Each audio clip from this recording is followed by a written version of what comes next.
Seeing as I'll be digging up old media to display on this channel, I thought it appropriate to start with a film about doing the same work with historical artifacts, except with a healthy dose of divine fury.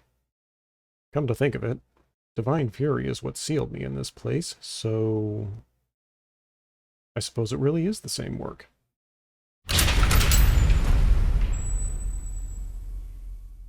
Steven Spielberg's classic adventure focuses on Indiana Jones, renowned archaeologist and history teacher. After a meeting with agents of the US government, he's on a mission to find and recover the Lost Ark of the Covenant spoken of in the Old Testament. Complicating the matter are a former flame with a less than positive opinion of him, a rival archaeologist with fewer scruples holding him back, and an opposing militant order of the time. But no worthwhile goal is ever easy.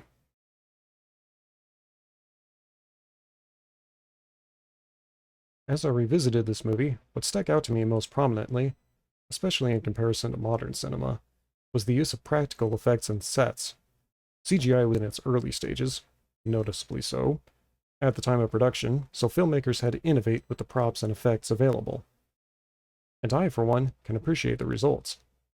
Fights and action scenes carry so much more weight with stuntmen and physical props than with CGI. And it's surprising how bloody some of those scenes were for a PG-rated film. The opening of the Ark wouldn't be out of place in an R-rated title today, I can tell you. Go take little Timmy to see some faces melt. Don't worry, it's family-friendly.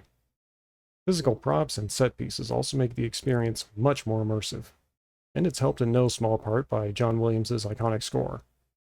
The man's a genius at playing out grandiose action as well as quiet reflection. It all blends together to give you the sense that you're in the world they're showing you, as opposed to what we get from more modern efforts. Performances are gold as well. Harrison Ford's pitch perfect as Dr. Jones, able to play him as both a driven, resourceful, and bold adventurer, as well as a highly educated and well-spoken teacher. Karen Allen as Marion Ravenwood is the ideal leading lady opposite Ford. The character may not be the combatant that Indy is, but she has a strong will and resourcefulness all her own, and she's more than capable of verbal sparring without being excessively antagonistic. This is how you write good chemistry for your lead couple, folks. Paul Freeman makes for a good rival and foil to Indy in the role of René Belloc. The man is clearly amoral and self-serving at first glance, but he also possesses his own love of history. And it's because of this common thread that he knows just what to say to get Indy to stand down at a key moment. Unfortunately, he lacks a cautious respect for the artifacts he uncovers, and it proves to be his undoing. Maybe that's what inspired him to join the clergy some years later. It's a shame he just replaced one flaw with another. The cast is rounded out by solid supporting performances. Denholm Elliott as Marcus Brody, Indy's senior teacher and trusted confidant.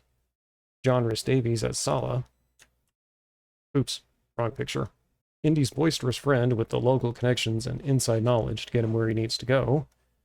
And I have to give special notice to Ronald Lacey as Toht.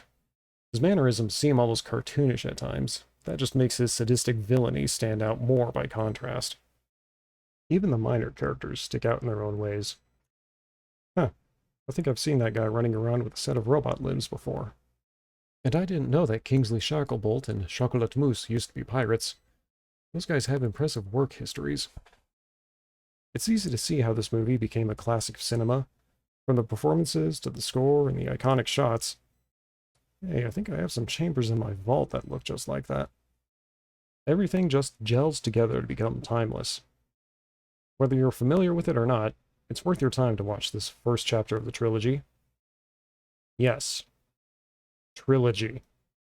The collection in my vault only has 3 movies, so clearly there should only be 3 movies. Right?